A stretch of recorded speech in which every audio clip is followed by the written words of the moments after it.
नमस्कार मित्रांनो, तुमच्यासाठी जबरदस्त जॉब वॅकन्सी घेऊन आलेलो आहे। महाराष्ट्र शासन कृषी विभागामार्फत गट क व गट ड पदांसाठी परमनंट जॉब वॅकन्सी जी आहे या ठिकाणी निघालेली आहे। पगार तुम्हाला या ठिकाणी 19,900 रुपये ते 1,12,400 रुपयाच्या दरम्यान या ठिकाणी दिला जाईल। तुम्ही महिला असाल किंवा पुरुष असाल दोघं या ठिकाणी अर्ज करू शकता।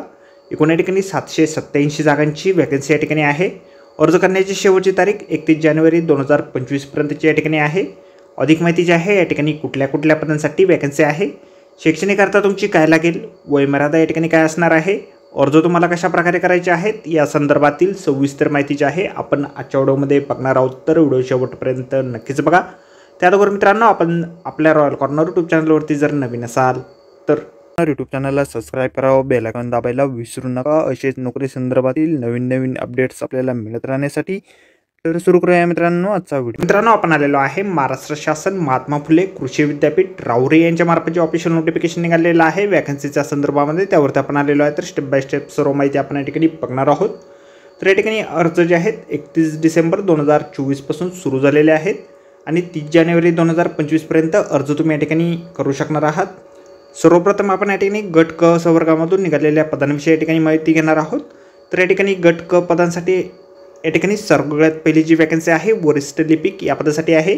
एकूण 21 वॅकन्सीज या पदासाठी निघालेल्या आहेत। 25,500 ते 81,100 रुपयाच्या दरम्यान वेतन तुम्हाला दिलं जाणार आहे। त्यानंतर पुढील वॅकन्सी या ठिकाणी आहे लघुटंक लेखक म्हणजेच स्टेनो टायपिस्ट या पदासाठी 3 वॅकन्सीज या पदासाठी आहे। त्यानंतर पुढील वॅकन्सी या ठिकाणी आहे लिपिकनी टंक लेखक म्हणजेच क्लर्क कम टायपिस्ट या पदासाठी 40 वॅकन्सी या ठिकाणी आहे। त्यानंतर पुढील वॅकन्सी या ठिकाणी आहे प्रमुख तालिकाकार ग्रंथालय चीफ कॅटलॉगर लायब्ररी या पदासाठी 3 वॅकन्सीज या पदासाठी आहे। त्यानंतर पुढील वॅकन्सी या ठिकाणी आहे निर्गमन सहाय्यक ग्रंथालय म्हणजेच इश्यू असिस्टंट लायब्ररीसाठी 2 वॅकन्सीज आहेत। त्यानंतर पुढील वॅकन्सी या ठिकाणी आहे कृषी सहाय्यक या पदासाठी म्हणजेच ॲग्रिकल्चर असिस्टंट या पदासाठी 45 वॅकन्सी आहेत। त्यानंतर पुढील वॅकन्सी या ठिकाणी आहे पशुधन पर्यवेक्षक म्हणजेच लाईव्हस्टॉक सुपरवायझर या पदासाठी 2 वॅकन्सी आहे। त्यानंतर पुढील वॅकन्सी या ठिकाणी आहे कनिष्ठ संशोधन सहाय्यक म्हणजे ज्युनियर रिसर्च असिस्टंट या पदासाठी 62 वॅकन्सी आहे। त्यानंतर पुढील वॅकन्सी या ठिकाणी आहे सहाय्यक संगणक म्हणजेच असिस्टंट कॉम्प्युटरसाठी 1 वॅकन्सी आहे। त्यानंतर आरेखक म्हणजे ड्राफ्ट्समॅनसाठी 2 वॅकन्सी आहे। त्यानंतर अनुरेखक म्हणजेच ट्रेसरसाठी 4 वॅकन्सी आहे। वरिष्ठ यांत्रिक म्हणजेच सिनियर मेकॅनिकसाठी 2 वॅकन्सी आहे। तांत्रिक सहाय्यक यांत्रिकसाठी म्हणजेच टेक्निकल असिस्टंट मेकॅनिकलसाठी 1 वॅकन्सी आहे। प्रेक्षक यांत्रिक म्हणजेच फार्म मेकॅनिकसाठी या ठिकाणी 2 वॅकन्सी आहे। जोडारी म्हणजेच फिटरसाठी 2 वॅकन्सी आहे। ओतारी म्हणजेच फाउंड्रीमॅनसाठी 2 वॅकन्सी आहे। दृकश्राव्य चालक म्हणजेच ऑडिओ व्हिज्युअल ऑपरेटर पदासाठी 2 वॅकन्सी या ठिकाणी आहेत। त्यानंतर तारतंत्री म्हणजेच वायरमॅनसाठी 8 वॅकन्सीज या ठिकाणी आहे। मिश्रक पशुवैद्यकीय म्हणजेच कंपाऊंडर वेटरनरीसाठी या ठिकाणी 1 वॅकन्सी या ठिकाणी आहे। छायाचित्रकार म्हणजेच फोटोग्राफरसाठी 3 वॅकन्सीज या ठिकाणी आहे। सहाय्यक सुरक्षा अधिकारी म्हणजेच असिस्टंट सिक्युरिटी ऑफिसरसाठी 2 वॅकन्सी या ठिकाणी आहे। नळ कारागीर म्हणजेच प्लंबर पदासाठी 2 वॅकन्सीज या ठिकाणी आहे। मिस्त्री स्थापत्य म्हणजेच मिस्त्री सिव्हिलसाठी 4 वॅकन्सीज या ठिकाणी आहे। जुळणीकार म्हणजेच कंपोसिस्टर या पदासाठी 1 वॅकन्सी या ठिकाणी आहे। त्यानंतर वीजतंत्री म्हणजेच इलेक्ट्रिशियन पदासाठी 3 वॅकन्सीज या ठिकाणी आहे। वाहन चालक म्हणजेच ड्रायव्हर पदासाठी 14 वॅकन्सी आहे।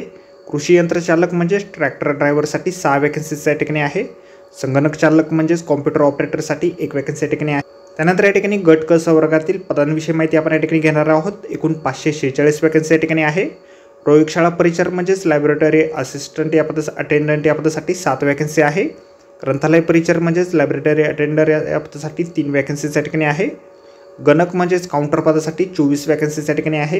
गवंडी पदासाठी 2 वॅकन्सीज या ठिकाणी आहे। माळी पदासाठी 23 वॅकन्सीज या ठिकाणी आहे। सिक्युरिटी रक्षक म्हणजे सिक्युरिटी गार्ड पदासाठी 6 वॅकन्सी आहे। प्रयोगशाळा सेवक नोकरपाल या पदासाठी 2 वॅकन्सी आहे। शिपाई म्हणजेच पिऊन पदासाठी 60 वॅकन्सीज या ठिकाणी आहे। पहारेकरी म्हणजेच वॉचमॅन पदासाठी 54 वॅकन्सीज या ठिकाणी आहेत। मजूर पदासाठी 365 वॅकन्सीज या ठिकाणी आहेत। शैक्षणिक अर्हता जे आहे वरिष्ठ लिपिक या पदासाठी तुम्हाला कोणत्याही शाखेची मान्यताप्राप्त विद्यापीठाची किमान पदवी तुमच्याकडे असणं आवश्यक आहे। मराठी टंकलेखनाचा वेग तुमचा 30 शब्द प्रति मिनिट या ठिकाणी असणं आवश्यक आहे आणि इंग्रजीचा 40 शब्द प्रति मिनिट या ठिकाणी असणं आवश्यक आहे। त्या संदर्भातील सर्टिफिकेट तुमच्याकडे असायला पाहिजे। वेतन तुम्हाला या पदासाठी 25,500 ते 81,100 रुपयाच्या दरम्यान या ठिकाणी दिलं जाणार आहे। त्यानंतर लघुटंक लेखक या पदासाठी देखील तुम्हाला 25,500 ते 81,100 रुपयाच्या दरम्यान वेतन दिलं जाईल। यात 10वी तुम्ही उत्तीर्ण असाल आणि तुमचा लघुलेखनाचा वेग इंग्रजीचा 80 शब्द प्रति मिनिट आणि 40 शब्द प्रति मिनिट टंकलेखनाचा वेग असेल किंवा शासकीय मान्यताप्राप्त मराठी लघुलेखनाचा परीक्षा 80 शब्द प्रति मिनिट वेग मर्यादा आणि 30 शब्द प्रति मिनिट वेग मर्यादा टंकलेखनाची परीक्षा तुम्ही उत्तीर्ण असाल तरी देखील तुम्ही या ठिकाणी अर्ज करू शकता। त्यानंतर लिपिकनी टंकलेखक या पदासाठी 19,900 ते 63,200 रुपये इतके वेतन तुम्हाला दिलं जाईल। कोणत्याही शाखेची मान्यताप्राप्त विद्यापीठाची स्नातक पदवी उत्तीर्ण तुम्ही असणं आवश्यक आहे। मराठी टंकलेखनाचा किमान वेग तुमचा 30 शब्द प्रति मिनिट आणि इंग्रजीचा 40 शब्द प्रति मिनिट सर्टिफिकेट तुमच्याकडे असणं आवश्यक आहे किंवा संगणक टंकलेखनाची परीक्षा तुम्ही उत्तीर्ण असाल तरी देखील तुम्ही या ठिकाणी अर्ज करू शकता। त्यानंतर प्रमुख तालिकाकार ग्रंथालय या पदासाठी 29,200 ते 92,300 रुपयाच्या दरम्यान वेतन तुम्हाला दिलं जाईल। 10वी प्रमाणपत्र परीक्षा तुम्ही उत्तीर्ण असाल, त्याचबरोबर ग्रंथालय शास्त्रातील पदवी तुमच्याकडे असेल। इंग्रजी टंकलेखनाचा 40 शब्द प्रति मिनिट आणि मराठीचा 30 शब्द प्रति मिनिट संदर्भातील वाणिज्य प्रमाणपत्र तुमच्याकडे असेल तर या ठिकाणी तुम्ही अर्ज करू शकता। त्यानंतर निर्गमन सहाय्य ग्रंथालय या पदासाठी 21,700 ते 69,100 रुपये वेतन तुम्हाला दिलं जाईल। 10वी उत्तीर्ण तुम्ही असाल आणि शासनमान्य संस्थेचे ग्रंथालय शास्त्रातील किमान पदविका किंवा 6 महिने कालावधीचे प्रमाणपत्र तुमच्याकडे असेल तर या ठिकाणी तुम्ही अर्ज करू शकता। कृषी सहाय्यक या पदासाठी 25,500 ते 81,100 रुपयाच्या दरम्यान वेतन दिलं जाईल। कृषी उद्यानविद्या, वनशास्त्र, कृषी तंत्रज्ञान, कृषी अभियांत्रिकी, गृहविज्ञान, मत्स्यविज्ञान, जैवविज्ञान, अन्न तंत्रज्ञान, कृषी व्यवसाय व्यवस्थापन या विषयातील किमान पदवी उत्तीर्ण तुम्ही असणं आवश्यक आहे किंवा शासनमान्य संस्था किंवा कृषी विद्यापीठाकडील कृषी पदविका किंवा कृषी तंत्र पदविका परीक्षा तुम्ही उत्तीर्ण असाल तरी तुम्ही या ठिकाणी अर्ज करू शकता। पशुधन पर्यवेक्षक या पदासाठी 25,500 ते 81,100 रुपयाच्या दरम्यान वेतन तुम्हाला दिलं जाईल। पशुधन पर्यवेक्षक किमान पदविका उत्तीर्ण तुम्ही असणं आवश्यक आहे। कनिष्ठ संशोधन सहाय्यक या पदासाठी 34,400 रुपये ते 1,12,400 रुपयाच्या दरम्यान वेतन तुम्हाला दिलं जाईल। संबंधित शाखेची पदवी परीक्षा उत्तीर्ण तुम्ही असणं आवश्यक आहे। बॅचलर डिग्री इन संबंधित विषयामध्ये तुमच्याकडे असणं आवश्यक आहे। सहाय्यक संगणक या पदासाठी 25,500 ते 81,100 रुपये वेतन तुम्हाला दिलं जाईल। संगणक अभियांत्रिकी किंवा माहिती तंत्रज्ञान, इलेक्ट्रॉनिक्स अभियांत्रिकी, इलेक्ट्रॉनिक्स व टेलिकम्युनिकेशन अभियांत्रिकी, इलेक्ट्रॉनिक्स आणि अभियांत्रिकी, BCA bachelor of computer application, BCS bachelor of computer science पदविका उत्तीर्ण तुम्ही असाल तर या ठिकाणी तुम्ही अर्ज करू शकता किंवा वरील अभियांत्रिकी विषयातील किमान एक पदविका तुमच्याकडे असणं आवश्यक या ठिकाणी आहे। आरेखक या पदासाठी 29,200 ते 92,300 रुपये वेतन तुम्हाला दिलं जाईल। 10वी परीक्षा तुम्ही उत्तीर्ण असाल आणि औद्योगिक प्रशिक्षण संस्थेमधील ड्राफ्ट्समॅन मेकॅनिक किंवा ड्राफ्ट्समॅन सिव्हिल किंवा आर्किटेक्चर ड्राफ्ट्समॅन किमान प्रमाणपत्र परीक्षा तुम्ही उत्तीर्ण पाहिजे। 1 वर्षाचा NCVT व्यवसायाचे प्रमाणपत्र आवश्यक या ठिकाणी आहे। त्यानंतर अनुरेखक या पदासाठी 21,700 ते 69,100 रुपयाच्या दरम्यान वेतन दिलं जाईल। 10वी उत्तीर्ण असाल आणि औद्योगिक प्रशिक्षण संस्थेमधील draughtsman mechanic, draughtsman civil, architecture draughtsman किंवा सर्वेअर किमान एक परीक्षा तुम्ही उत्तीर्ण असाल। 1 वर्षाचा अनुभव तुमच्याकडे असेल। 1 वर्षाचे NCVT व्यवसाय प्रमाणपत्र तुमच्याकडे असणं आवश्यक आहे। वरिष्ठ यांत्रिकी या पदासाठी 25,500 ते 81,100 रुपयाच्या दरम्यान वेतन दिलं जाईल। 10वी उत्तीर्ण तुम्ही असाल आणि औद्योगिक प्रशिक्षण संस्थेमधील मेकॅनिक मशीन टूल मेंटेनन्स प्रमाणपत्र परीक्षा उत्तीर्ण असाल। 1 वर्षाचे NCVT व्यवसाय प्रमाणपत्र तुमच्याकडे असेल तर या ठिकाणी तुम्ही अर्ज करू शकता। तांत्रिक सहाय्यक यांत्रिकी या पदासाठी 29,200 ते 92,300 रुपये वेतन तुम्हाला दिलं जाईल। अभियांत्रिकीमधील यांत्रिक मेकॅनिक शाखेची किमान पदविका किंवा पदवी प्रमाणपत्र परीक्षा तुम्ही उत्तीर्ण असणं या ठिकाणी आवश्यक आहे। प्रक्षेपक यांत्रिक या पदासाठी 25,500 ते 81,100 रुपयाच्या दरम्यान वेतन तुम्हाला दिलं जाईल। आता 10वी परीक्षा तुम्ही उत्तीर्ण असाल, सोबत 1 वर्षाचे NCVT प्रमाणपत्र असेल, सोबत औद्योगिक प्रशिक्षण संस्थेमधील मेकॅनिक ॲग्रिकल्चर मशिनरी प्रमाणपत्र परीक्षा तुम्ही उत्तीर्ण असणं या ठिकाणी आवश्यक आहे। त्यानंतर जोडारी या 25,500 रुपये ते 81,100 रुपयाच्या दरम्यान वेतन दिलं जाईल। 10वी उत्तीर्ण तुम्ही असाल, औद्योगिक प्रशिक्षण संस्थेमधील जोडारी प्रमाणपत्र तुमच्याकडे असेल, 1 वर्षाची NCVT व्यवसाय प्रमाणपत्र असेल तर या ठिकाणी तुम्ही अर्ज करू शकता। ओतारी या पदासाठी 25,500 ते 81,100 रुपयाच्या दरम्यान वेतन दिलं जाईल। 10वी पास तुम्ही असाल, औद्योगिक प्रशिक्षण संस्थेमधील फाउंड्रीमॅन प्रमाणपत्र तुमच्याकडे असेल, 1 वर्षाचं NCVT प्रमाणपत्र असेल तर या ठिकाणी तुम्ही अर्ज करू शकता। दृकश्राव्य चालक म्हणजेच कॅमेरामॅन या पदासाठी तुम्हाला 25,500 ते 81,100 रुपये इतके वेतन दिलं जाईल। 10वी तुम्ही उत्तीर्ण असाल, औद्योगिक प्रशिक्षण संस्थेमधील इलेक्ट्रॉनिक्स मेकॅनिक प्रमाणपत्र परीक्षा उत्तीर्ण असाल, 1 वर्षाचं NCVT झालेलं असेल तर या ठिकाणी तुम्ही अर्ज करू शकता। तारतंत्रीय या पदासाठी 25,500 ते 81,100 रुपये वेतन दिलं जाईल। 10वी पास किंवा नापास तुम्ही असाल, औद्योगिक प्रशिक्षण संस्थेमधील तारतंत्रीय प्रमाणपत्र असेल, 1 वर्षाचं NCVT असेल तर या ठिकाणी तुम्ही अर्ज करू शकता। मिश्र पशुवैद्यकीयसाठी तुम्हाला 25,500 ते 81,100 रुपये इतके वेतन दिलं जाईल। पशुवैद्यकीय शाखेची पदवी उत्तीर्ण तुम्ही असाल, म्हणजेच BVSC तुमचं झालेलं असेल, AS झालेलं असेल किंवा भारतीय औषध निर्माण संस्था किंवा महाराष्ट्र शासन मान्यताप्राप्त संस्थेचे औषध निर्माण शाखेची पदविका तुमच्याकडे असणं आवश्यक आहे। छायाचित्रकार या पदासाठी 29,200 ते 92,300 रुपये वेतन असेल। 10वी पास तुम्ही असाल आणि औद्योगिक प्रशिक्षण संस्थेमधील छायाचित्रकार प्रमाणपत्र परीक्षा उत्तीर्ण असाल, 1 वर्षाचे NCVT झालेलं असेल तर या ठिकाणी तुम्ही अर्ज करू शकता। सहाय्यक सुरक्षा अधिकारी या पदासाठी 29,200 ते 92,300 रुपये वेतन दिलं जाईल। कोणत्याही मान्यताप्राप्त विद्यापीठाची शाखेची पदवी तुमच्याकडे असेल। सुरक्षाविषयी कामकाजाची पद्धत व नियम यांचे ज्ञान शिवाय सुरक्षा कामकाजाबाबतचे प्रशिक्षण, किमान 3 वर्षाचा शासनमान्य संस्थेतील कामाचा अनुभव किंवा माजी सैनिक म्हणून सेवेचे प्रमाणपत्र असेल तर या ठिकाणी तुम्ही अर्ज करू शकता। नळ कारागीर पदासाठी तुम्हाला 19,900 ते 63,200 रुपये वेतन दिलं जाईल। 10वी पास किंवा नापास तुम्ही असाल, औद्योगिक प्रशिक्षण संस्थेमधील नळ कारागीर प्रमाणपत्र परीक्षा उत्तीर्ण असाल, 1 वर्षाचे NCVT व्यवसाय प्रमाणपत्र असेल तर या ठिकाणी तुम्ही अर्ज करू शकता।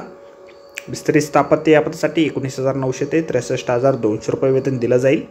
10वी पास किंवा नापास तुम्ही असाल, औद्योगिक प्रशिक्षण संस्थेमधील गवंडी म्हणजेच मॉन्सून बिल्डिंग कन्स्ट्रक्शन प्रमाणपत्र असेल, 1 वर्षाचं NCVT झालेलं असेल तर या ठिकाणी तुम्ही अर्ज करू शकता। जुळणीकार या पदासाठी 21,700 ते 69,100 रुपये वेतन असेल।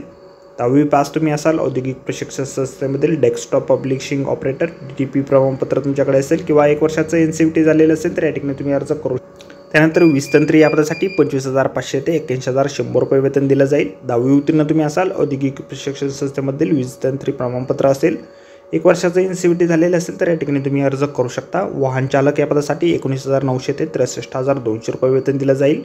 10वी पास तुम्ही असाल, हलके वाहन किंवा जड वाहन चालवण्याचा परवाना तुमच्याकडे असेल, म्हणजे ड्रायव्हिंग लायसन्स तुमच्याकडे असेल, बस चालवण्याचा बॅच नंबर या ठिकाणी आवश्यक आहे। कृषी चालक या पदासाठी तुम्हाला 21,700 ते 69,100 रुपये वेतन दिलं जाईल। 10वी पास तुम्ही असाल, औद्योगिक प्रशिक्षण संस्थेमधील मेकॅनिक ट्रॅक्टर प्रमाणपत्र उत्तीर्ण असाल, विभागीय परिवहन अधिकारी यांच्याकडील ट्रॅक्टर चालवण्याचा परवाना असेल, 1 वर्षाचं NCVT व्यवसाय प्रमाणपत्र असेल तर या ठिकाणी तुम्ही अर्ज करू शकता। संगणक चालक या पदासाठी 35,400 ते 1,12,400 रुपये वेतन दिलं जाईल। संगणकशास्त्र किंवा माहिती तंत्रज्ञान, इलेक्ट्रॉनिक्स किंवा इलेक्ट्रॉनिक्स व टेलिकम्युनिकेशन, अभियांत्रिकी या विषयातील किमान पदवी उत्तीर्ण तुम्ही असणं आवश्यक या ठिकाणी आहे। त्यानंतर गट ड पदांसाठी या ठिकाणी प्रयोगशाळा परिचय या पदासाठी तुम्हाला 19,900 ते 63,200 रुपये वेतन दिलं जाईल। माध्यमिक शालांत परीक्षा उत्तीर्ण असाल, म्हणजेच 10वी परीक्षा तुम्ही उत्तीर्ण असाल तर या ठिकाणी तुम्ही अर्ज करू शकता। ग्रंथालय परिचय या पदासाठी 19,900 ते 63,200 रुपये वेतन दिलं जाईल। 10वी उत्तीर्ण असाल आणि शासनमान्य संस्थेचा ग्रंथालय शास्त्र प्रमाणपत्र किंवा किमान 2 महिने मुदतीचा अभ्यासक्रम तुम्ही उत्तीर्ण केलेला असणं आवश्यक या ठिकाणी आहे। गणक या पदासाठी 16,600 ते 52,400 रुपये वेतन तुम्हाला दिलं जाईल। 10वी उत्तीर्ण तुम्ही असाल, कृषी विद्यापीठ मान्यताप्राप्त संस्थेचा कृषी पदविका प्रमाणपत्र तुम्ही उत्तीर्ण असणं आवश्यक आहे। गवंडी पदासाठी 16,600 ते 52,400 रुपये वेतन दिलं जाईल। शासनमान्य औद्योगिक प्रशिक्षण संस्थेचे संबंधित व्यवसायाचे प्रमाणपत्र अभ्यासक्रम तुम्ही उत्तीर्ण असणं आवश्यक आहे। माळी पदासाठी तुम्हाला 18,000 ते 56,900 रुपये वेतन दिलं जाईल। कृषी विद्यापीठातील मान्यताप्राप्त संस्थेचा 1 वर्ष कालावधीचा माळी प्रशिक्षण प्रमाणपत्र अभ्यासक्रम तुम्ही उत्तीर्ण असणं आवश्यक आहे। सुरक्षा रक्षक या पदासाठी 15,000 ते 47,600 रुपये वेतन दिलं जाईल। 7वी उत्तीर्ण तुम्ही असाल, सदृढ प्रकृती आवश्यक या ठिकाणी आहे। माजी सैनिकास प्राधान्य या ठिकाणी दिलं जाईल। त्यानंतर प्रयोगशाळा सेवक पाल किंवा नोकर या पदासाठी 15,000 ते 47,600 रुपये वेतन असेल। माध्यमिक शालांत परीक्षा म्हणजेच 10वी उत्तीर्ण तुम्ही असणं या ठिकाणी आवश्यक आहे। शिपाई या पदासाठी तुम्हाला 15,000 ते 47,600 रुपये वेतन दिलं जाईल। 10वी पास तुम्ही या ठिकाणी असणं आवश्यक आहे। पहारेकरी पदासाठी या ठिकाणी 15,000 ते 47,600 रुपये वेतन दिलं जाईल। 7वी उत्तीर्ण तुम्ही असाल, सदृढ प्रकृती असेल, माजी सैनिकास प्राधान्य या ठिकाणी दिलं जाईल। मजुरी या पदासाठी 15,000 ते 47,600 रुपये वेतन आहे। 4थी उत्तीर्ण तुम्ही असाल, संबंधित क्षेत्रातील अनुभव असल्यास प्राधान्य या ठिकाणी दिलं जाईल। अर्ज जे आहेत तुम्हाला 30 जानेवारी 2025 पर्यंत या ठिकाणी करायचे आहेत। संगणकीकृत 8.4 गुणिले 14 आकाराच्या पेपरवर टंकलिखित करून अर्ज तुम्हाला या ठिकाणी सादर करायचे आहेत. ऑफलाईन अर्ज या ठिकाणी तुम्हाला सादर करायचे आहेत. वयमर्यादा जी आहे या ठिकाणी किमान वयमर्यादा सर्व पदांसाठी 18 वर्षाची या ठिकाणी आहे. कमाल वयमर्यादा खुल्या प्रवर्गासाठी म्हणजेच राखीव प्रवर्गासाठी 38 वर्ष, मागासवर्गीय, खेळाडू आणि आर्थिक दुर्बल घटकासाठी 43 वर्षाची या ठिकाणी आहे. प्रकल्पग्रस्त, भूकंपग्रस्त, दिव्यांग, स्वातंत्र्य सैनिकांच्या पाल्यांसाठी कमाल वयमर्यादा 45 वर्ष या ठिकाणी आहे. माजी सैनिकांना देखील या ठिकाणी वयामध्ये सवलत देण्यात येणार आहे. दिव्यांग उमेदवारांना, पदवीधर अंशकालीन उमेदवारांना देखील सवलत या ठिकाणी आहे. अर्ज फी जी आहे राखीव म्हणजेच खुल्या प्रवर्गासाठी 1000 रुपये, मागास प्रवर्ग, आर्थिक दुर्बल घटक आणि अनाथ उमेदवारांसाठी 900 रुपये या ठिकाणी आहे. DDच्या माध्यमातून फीस पेमेंट तुम्हाला या ठिकाणी भरायचे आहे. स्टेट बँक ऑफ इंडिया, शाखा कोड क्रमांक 3239 या नावाने तुम्हाला DD जो आहे या ठिकाणी काढायचा आहे. त्याचबरोबर इतर डिटेल देखील या ठिकाणी आपल्याला दिलेली आहे. महात्मा फुले कृषी विद्यापीठ राऊरी या शाखेचा DD जो आहे तुम्हाला या ठिकाणी काढायचा आहे. निवड जी आहे तुमची परीक्षेच्या माध्यमातून या ठिकाणी केली जाणार आहे. नमुना अर्ज जो आहे अशा प्रकारे आपल्याला जाहिरातीमध्येच दिलेला आहे. जाहिरातीची लिंक आपल्याला व्हिडिओच्या डिस्क्रिप्शनमध्ये दिलेली आहे. अर्ज करण्याच्या अगोदर संपूर्ण जाहिरात आपण एक वेळ व्यवस्थितपणे वाचा, त्यानंतरच या ठिकाणी. तर आजच्या व्हिडिओमध्ये एवढंच मित्रांनो. व्हिडिओ जर आवडला असेल तर व्हिडिओला लाईक आणि शेअर नक्कीच करा. आपल्या रॉयल कॉर्नर यूट्यूब चॅनलला जर अद्याप आपण सबस्क्राईब केले नसेल तर आपल्या चॅनलला सबस्क्राईब करा. परीक्षेसंदर्भातील सिलेबस जो आहे तो आपल्याला सर्व जाहिरातीमध्ये दिलेला आहे. तर अर्ज करण्याच्या अगोदर सर्व जाहिरात आपण वाचा, त्यानंतरच या ठिकाणी अर्ज करा. तर भेटूया मित्रांनो नोकरी संदर्भातील अशाच पुढच्या व्हिडिओमध्ये. धन्यवाद मित्रांनो.